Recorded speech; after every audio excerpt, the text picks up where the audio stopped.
Kine-question na sa Korte Suprema kung naaayon ba sa konstitusyon ang pag-urong ng barangay at sangguniang kabataan elections sa 2026 imbis na sa Desyembre.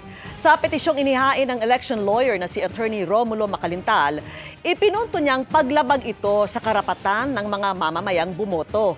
Hindi anya naabot ng Kongreso ang itinakda ng Korte Suprema na valid, genuine at reasonable criteria para ipagpaliban ang barangay at SK elections o BSKE.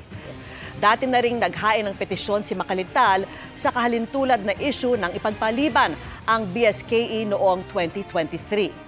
Dineklarayang unconstitutional ng Korte dahil labag sa karapatang bumoto at dahil sa grave abuse of discretion sa pagsasabatas nito.